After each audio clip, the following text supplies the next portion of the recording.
Hello again, everyone, and glad you could join us here on this latest edition of Gulfstream Weekly. Catching up with you from our Sport of Kings studio set here at Gulfstream Park. Jason Blue and Acacia Courtney alongside. Delighted to have you and everybody out there joining us. Certainly a busy time of the year and week for racing fans and horse players, but it's always good to take a step back and to kind of digest what's happened here. It certainly is, and I feel like you hit the nail right on the head with that because we have so many races every weekend, and even especially with our two-year-old program here, that sometimes they all start to blend together, so good to take a look back at some of those highlights. As Saratoga and Del Mar open up, and of course we are gripped each and every racing card by Rainbow Six fever down here at Gulfstream Park. We'll have that carryover amount a bit later in the show. Obviously on the horizon, another 4-day racing week that starts Thursday at around 1:15 p.m. But as Acacia said, races of the week, two-year-olds, and a few timely interviews as well. We've got a number of different personalities joining us over the next half hour.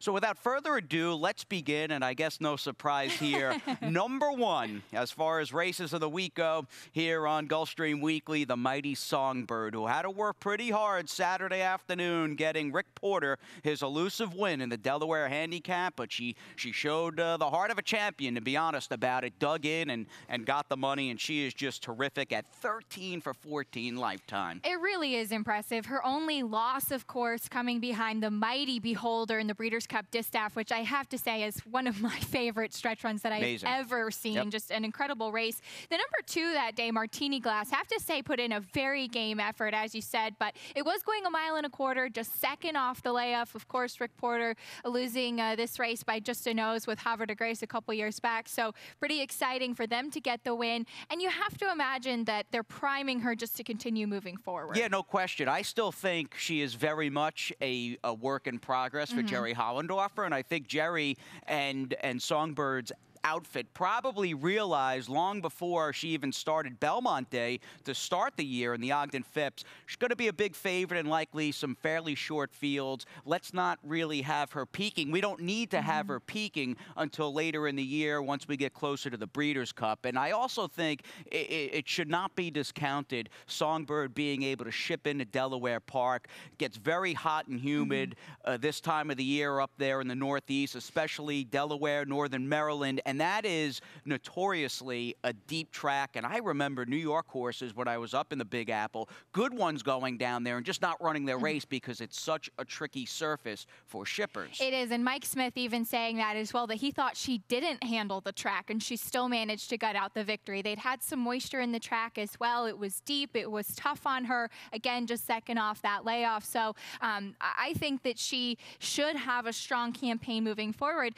For those of you that are Songbird fans, this victory that I think a lot of people on Twitter especially were a little bit maybe hesitant to say it wasn't the runaway victories we're used to seeing, maybe that'll help her price moving forward. I don't know about that. She still has just one nose loss to Beholder, but she is terrific. I don't get the detractors with her. And when you think about her, and we'll move on to the next race in a few seconds, but just Songbird coming along in this great golden age of fillies and mares, when you think of Zenyatta, you think of Rachel, Beholder, Goldie Kova, Songbird, a champion, no doubt, and a first ballot Hall of Famer when her career is all said and done. Now, moving on, and we'll step back down into the only 3-year-old race worth noting this past weekend, and that was the $500,000 Indiana Derby, won by a former maiden-turned Grade 1 winner or Grade 2 winner this year in the Bluegrass with IRAP, and maybe there was some trepidation.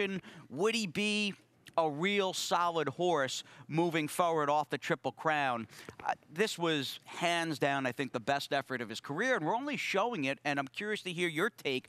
I believe he's got a shot to be every bit as good as the likes of the Always Dreamings, Cloud Computings, and Taprits of the world. I really do. Well, it's really interesting how he's really come into his own because, as you mentioned, he was a maiden after 7 starts, and then he did end up breaking his maiden in the Grade 2 Bluegrass at odds of more than 30 to 1. So he's really proved himself, now getting other graded stakes victories, and I'll be fascinated to see what he does next because I did see Paul Redham saying that they're ambitious with him because they think that he has that talent. So they're willing to take a shot against the big boys. So it's going to be fascinating to see how he really does stand up. Yeah, it's time to step back up against the likes of the best of the division, and we'll see if the Travers is as good as the Haskell at Monmouth Park, which is coming up an absolute war. Yes. Was bummed to see Classic Empire yet backing out of that race once again. I mean, they've had a nightmarish time between training and just the physical setbacks on the season, but that is shaping up as a great race, and it does appear that IRAP is bound for Saratoga, and he'll be waiting for basically who's ever standing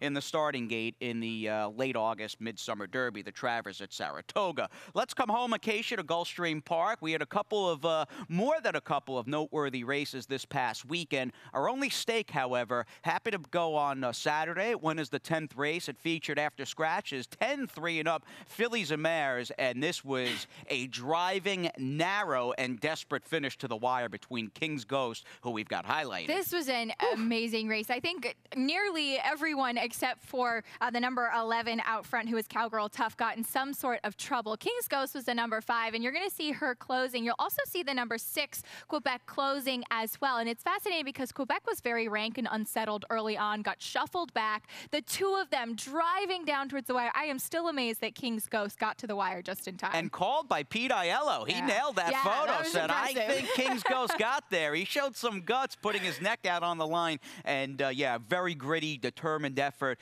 gaining ground and just getting the bob there inside was King's Ghost, trained by Marty Wolfson. And this is one of these older mares, a former Adina homebred by Ghost Zapper, who's really found a home here. She was good with trainer Brad Cox, but it seems like she's elevated her game this year in South Florida with Marty. She certainly has. And looking at her in the afternoons as well, this is now her second victory in a row. Looking at her in the afternoon, she's really developed mentally, which I think is the biggest thing, because she was often a little bit unsettled in the afternoons, kind of quirky when saddling, and now she really seems to be all about business. She either loses or wins by slim margins now, but she's been getting it done in the last two. And Bobby DeBona deserves a shout-out for the job he's done with Quebec. She's been so solid and a filly who's really on the improve. In fact, I might just give her the summer's most improved horse as of this point here in mid-July at Gulfstream Park, a former $16,000 claimer who obviously is on par with the likes of King's Ghost, Ms. Money, and some of the other better, older filly and mare turf horses around this part of the country.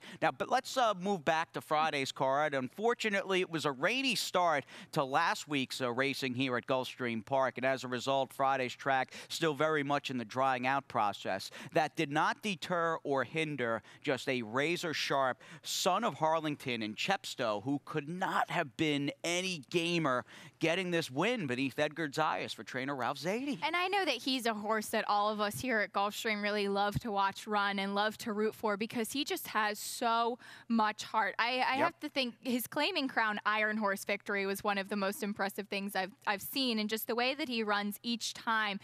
He's out in the center of the track, yes, but he seemed to drift off the rail, and you bring up a good point with the moisture in the track. Usually when there is some moisture in the track, off the rail is actually where you want to be. You had Bama Bound closing, Papa Pig inside, but so much heart and so game. And the inside was really, at least for the first two-thirds of that card on the dirt, I think the place to be. And although Chepstow rode a very live rail, he did drift off. I think Edgar just wanted to stay out of his way. Horse took him a bit wide and came off the better part of the racetrack and still found enough heart and resoluteness to dig in and get the victory. He's now 10 for 37 in his career. He's banked about $250,000, and that whole division of like Chepstow, Jaden's Best, Sir Hanam, Papa Pig, they've really, in my short 2 months here as a Florida rookie, they've like really developed into my favorite horses on the ground. And like I said before, they're so easy to root for because they just show up, they dance all the dances, and they always show their best on the track. Much like trainer Antonio Sano, who proved to be one of the best stories and most intriguing stories as sort of a quote-unquote new face heading into this year's Triple Crown.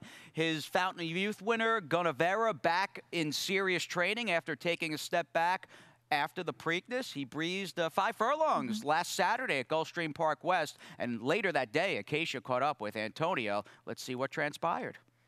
Vera's in full stride for Javier Castellano as they race to the top of the stretch in the Fountain of Youth. And there goes Practical Joke to confront Three Rules on the top end. But Vera looms large off the speed as they turn for home with a short stretch to work with. With the lead, it's Practical Joke, but Vera over the top is on to the front now. Three Rules battles on gamely. These three well clear of the others. But it will be Vera and Javier Castellano moving clear. Vera for local trainer Antonio Sano romps in the Fountain of Youth. Joined by trainer Antonio Sano, Vera worked this morning at Gulfstream Park West. What did he do and what did you think of it? The horse worked very well this morning. The rider Sayas in 59.3, 5 furlong. The Galopao 52.4, so very good the horse. Come back to the barn, very quiet, relaxed. I like the horses. The plans for the run is August 5 here in Gulfstream Park. The stake, the 1 mile and 1/8. After the stake, run the Traverse in Saratoga. This is the plan of the horse. And after the Triple Crown, he ran in both Kentucky Derby and Preakness. Little bit of a rest. How is he coming back to the track now? Very well. Yes, it's excellent. It's excited horse. I am proud for my horses. And he was ultra impressive at 2 and 3. He won at Saratoga last summer. Does that give you more confidence going into a tough Travers? Yes, very confident Travers. The plans is the run before the landing after the Travers.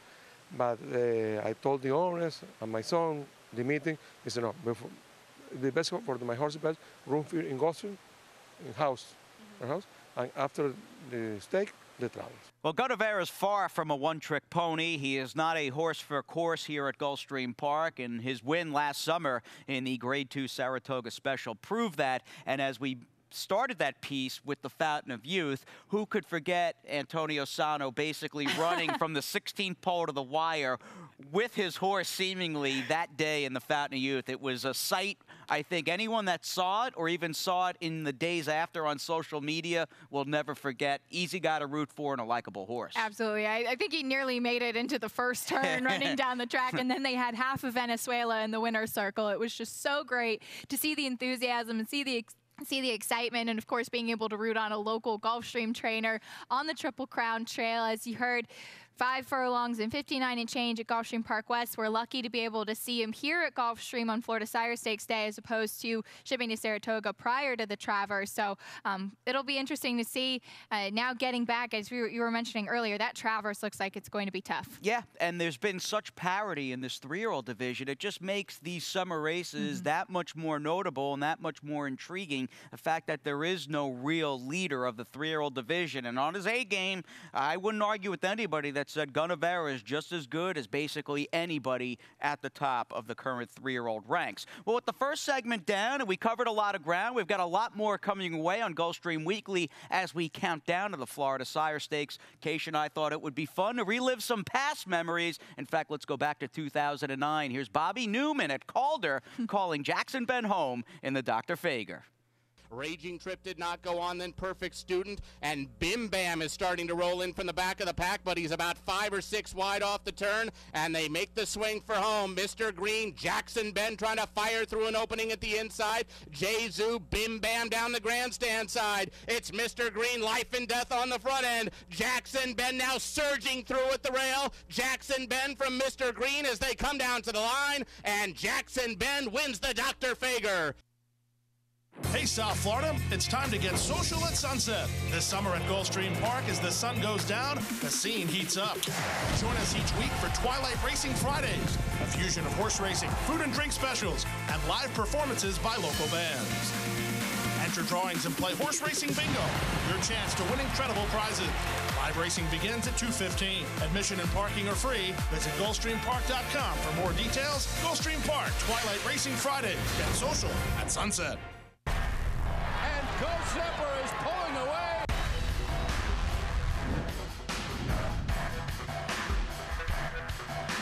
Go Zepper blows them away with an eye-opening performance. Zepper again has won. Go Zepper kicking clear. Someone goes.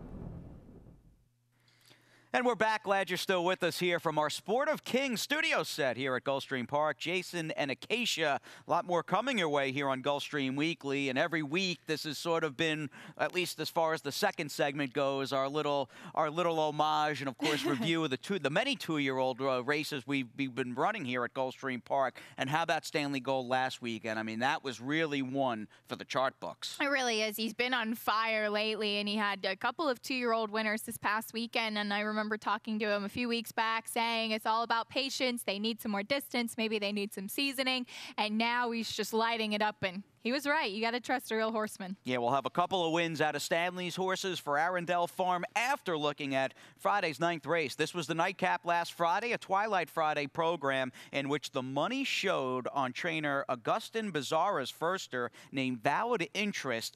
This one, an oddity, and I like oddities like this. This is, I think, the only horse sired by this one Stallion named Personal Interest, who during his racing days was 0 for 9, yet is standing at stud. And he's got a runner here. This horse was very fast. Certainly does. As you said, took some money. It was actually 7-2 and sat in a stalking spot and then started to attack coming out of the turn and ran away. And as you said, Personal Interest, there's not really much in pedigree on both the top and the bottom, yet this horse was live in the betting under Miguel Vasquez, who's been riding in excellent form. Nice performance from this 2-year-old. And Reagan's Rose second. Firsters stole the show in Friday's Nightcap as Rory Miller sent out Reagan's Rose, who got bet as well, was around 3 to 1-ish, give or take, and ran second. They were well clear of everybody else. Now, moving on to the first of 2 Saturday 2-year-old wins here at GP for Stanley Gold and Arundel Farm. Weekend Mischief, who's by into Mischief, who had some serious foundation and a very strong base third time out going into this race. Actually debuted in her first 2 starts on the turf, so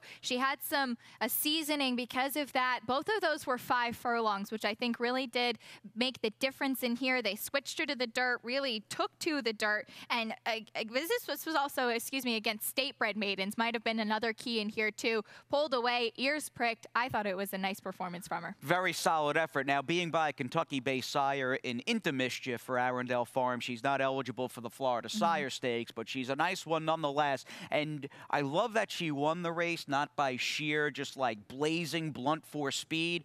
Like you said, she was able to rate, relax, and given her cue by Edgar Zayas, that's when she kicked clear. Very good-looking youngster. However, Dunk stole the show. He really race did. number 9 looked like it could be a very live race where there were some horses in this one that had some okay experience that had run well. There were a couple of firsters that they bet, but I mean, Dunk turned this into a 1-horse procession, a 78 buyer for this homebred colt by Brethren. Very impressive, and Brethren as a sire kind of took a little bit of time to get rolling. That was one of the things Stanley Gold had been talking about as well. This one is a horse they've always thought highly of, now pointing towards the Florida Sire Stakes. He had 2 races under his belt, also got Lasix for the first time there, and I just thought fitness-wise, mentally, and obviously on track, a lot of improvement. And his trainer, Stanley Gold, who Acacia caught up with, very pleased, obviously, with Saturday's results.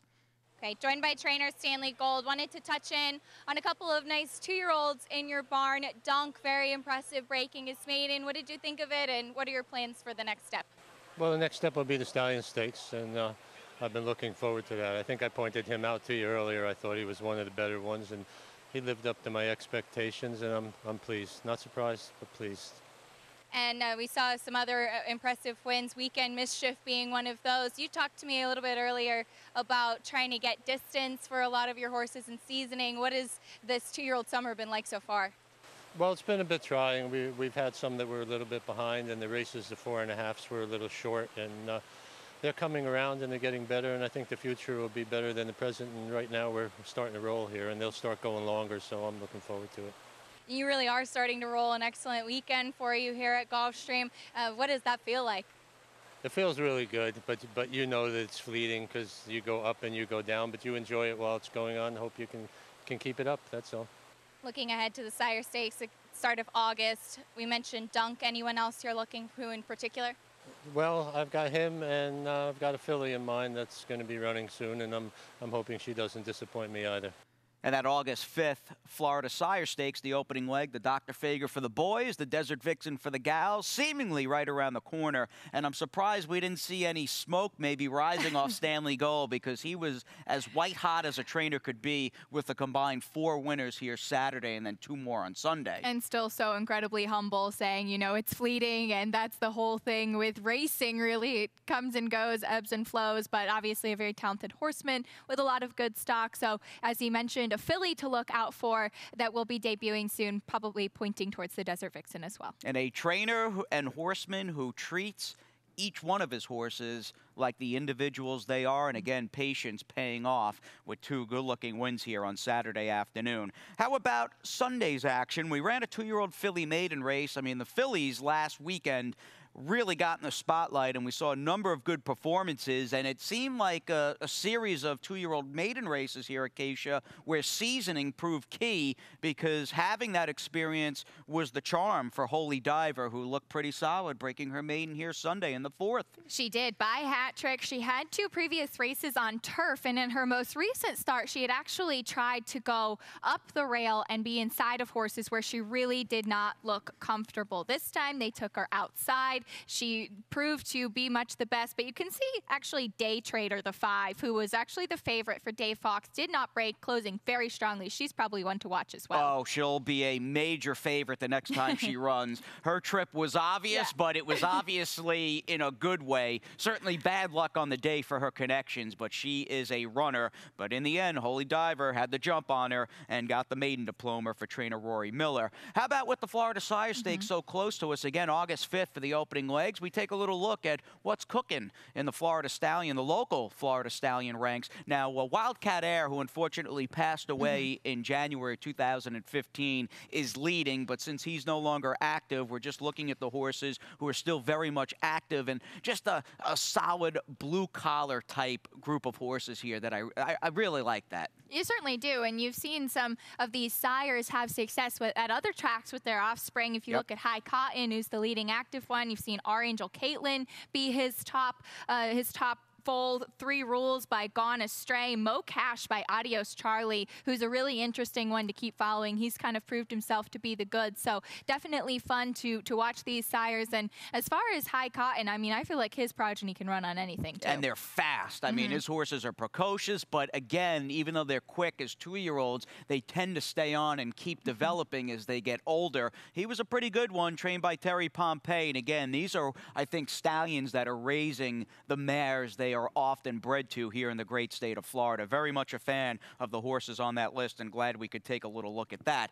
Why don't we stay here at Gulfstream Park? From GPW to Pete Aiello up in the booth some 3 years ago. This is the 2014 Desert Vixen, Leap Year Luck. We'll take a break, and we'll be back after this.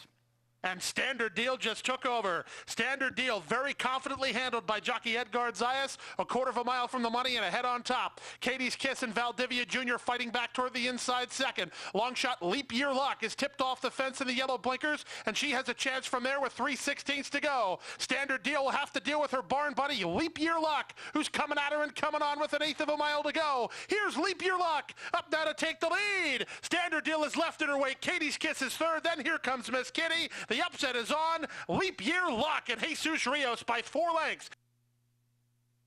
At ExpressBet, we celebrate the champions that make horse racing great. That's why we provide more ways to bet from more places than ever. We've built an entire family of brands to give players more of the rewards they deserve, give bettors the information they need to win, and provide a community for horse bettors. Because the best way to support the champions of horse racing is to champion horse racing. ExpressBet. We are racing. Coming down to the finish with Fort Lauderdale to catch him. They're not going to catch him. Fort Lauderdale the winner. He went clear at the stop, and he's coming home, turning handsprings. Fort Lauderdale, brilliant in the statement master. What a thriller in the Breeders' Cup Classic. Fort Lauderdale 50, nose and nose to the wire. Fort Lauderdale has won it. Down the stretch we go on this edition of Gulfstream Weekly. Again, Acacia and Jason, glad you're still tied on. Basically passing the 16th pole here as we get ready to wrap up the show, but we still have some more good things coming your way, including me catching up with a relatively newcomer to the game, a new owner in Bob Edwards of E5 Racing. I asked him how he got involved in thoroughbred ownership and how did he land his multiple Grade 1 winning New Money Honey. You know, we picked her up as yearling. Mike Ryan was my bloodstock agent. And, you know, we kind of went to Keeneland really hot early, picked up a bunch of horses in book one. You know, she was a star at the farm in Stone Street, and, you know, the rest is history. What are you planning on doing with her? Talking to Chad and kind of working it out. You know, she's a dirt pedigree that we couldn't get distance in Saratoga. We ran on the turf. We liked the way she looked. You know, then we brought her to Belmont, Miss Grillo, you know, we went to the Breeders' Cup, and just kind of from there she stayed on grass. You know, the Alabama isn't out of the picture right now. She trains well on dirt. And we'll see, you know, we'll see how she trains in Saratoga. Talk about your support of Florida racing. You've got a number of horses with trainer David Fox, and it seems like you run in Florida year-round. Yeah, you know what? We love Florida. We actually was kind of, Dave was by accident. Stone Street is where I keep the majority of my horses. Great program up in Ocala. And we had a horse with somebody else that was a Florida bred and went back to the farm. And they said, hey, send it to Dave. We have some horse with Dave. He's a great guy. I think he'll do Bellwether horse. And it worked out. We won. Actually, I don't want to jinx it, but we're undefeated in the state of Florida with Dave right now. So, you know, after that, we sent him another horse. I picked up Florida Fuego at the auction specifically for him. And then I was in Saratoga at the Fasig-Tipton auction and picked up an unbelievable Dahlia for Dave, a Florida bred with a great pedigree. Is that horse around to running? Are we going to see that horse soon? Her name is Star Girl, and she is in Dave's barn, and, you know, we're hoping, you know, to see big things from her. We will definitely be looking for Star Girl, who's by Medaglia d'Oro debuting for David Fox, and we wish a speedy R&R for Florida Fabulous, who's in the E5 lime green and purple. She's a filly by High Cotton, sold for $400K as a 2-year-old in training, won her first 2 starts impressively on the farm, but when she's good and on her game, she's given every reason to believe she is a legit runner. She was incredibly impressive in her first 2 starts. They shipped her up on Derby Day to try the 8 Bells. Unfortunately, she found a wet track that day along with her stablemate, Cajun Delta Dawn, who we saw here last summer. Did not handle that. They tried her in the Acorn as well. Just a tough campaign for her, so getting some well-deserved rest, but really looking forward to her coming back. And it's great to see new faces in the game as well. And obviously, you have to imagine the success of New Money Honey and some of their Florida breds is going to keep them in the game as well. No question. He was Bob Edwards, great guy. Met him Saturday, kind of person you immediately like when you shake hands with them. And having that new blood in the game is just so vital. It's a family affair. That's where the name comes from. There's 5 Edwards in his family, and there's the E5 thoroughbred racing. And again, it's the domino effect. You get them out here, friends, family. I've never met anybody that went to the races that had a bad time. So good stuff all around. A really neat story, again, with an operation that supports our product at Gulfstream year-round, which we appreciate. Back to the 2-year-olds we go. We've got a couple of races worth noting before Thursday's action with that 10-race card that begins a little after 1:15. And tell me a little bit about Wolf Eyes and Awesome Mass, who were basically both eliminated at the start when they met back in June. They were. We're going to show the head-on of the break in here, and you can see both of them just totally cut off. I think actually Wolf Eyes, the number 2 for trainer Larry Bates, did really take the worst of it. She's at the back. It was a sloppy track that day as well. Awesome Mass made the earlier move, was the number 3 that day, and both of these horses are going to rematch in a 2-year-old race on Tuesday. There's the 2, Wolf Eyes closing very strongly up the inside. We actually saw one more start after this for Awesome Mass, showed a lot more improved speed for the Stanley Gold barn. He's been on fire lately, but both of those had a very troubled trip in their debut. Again, we'll be in a pretty tough 2-year-old race on Thursday. Thursday's 5th. In fact, races 5 and 6 that begin the Rainbow Six are both 2-year-old maiden races. Both look like very live affairs. Moving a bit later into the Thursday card, Worth Avenue will try to get back to the winner's circle. She shows at just, I think, how unmachine-like these thoroughbreds are. They're not machines, and she, much like Florida Fabulous, not as fast per se or as visually impressive, but began her career with some fast buyers, some gaudy buyers, but there's been kind of that ebb and flow in her form. Where do you stand with her as the likely favorite in Thursday's night? I would imagine she would be the favorite. She was bet down to 1-2 in this race, just battling the two of them down towards the wire. True Motion, the 6, would not give, and you could argue maybe True Motion was just extra game, or maybe Worth Avenue did hang a little bit.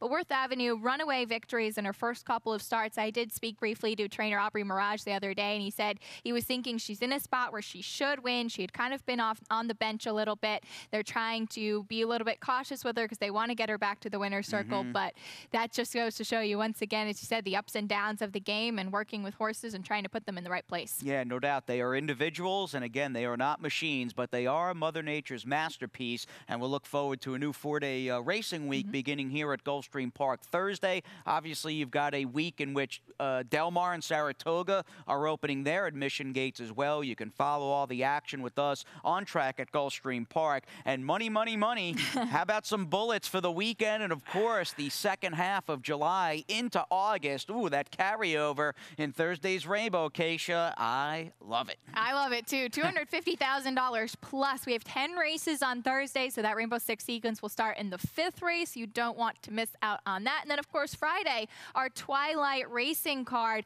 First post is 2:15 p.m. live music. It's also Beat the Expert Day. Jason is up. Lots of fun always on Fridays. All right, that'll be Friday afternoon. And again, another week upon us. Glad you joined us here on this latest edition of Gulfstream Weekly. From Acacia, myself, and everybody here at Gulfstream Park, we say best of luck at the races, and we'll see you next time from the Sport of Kings.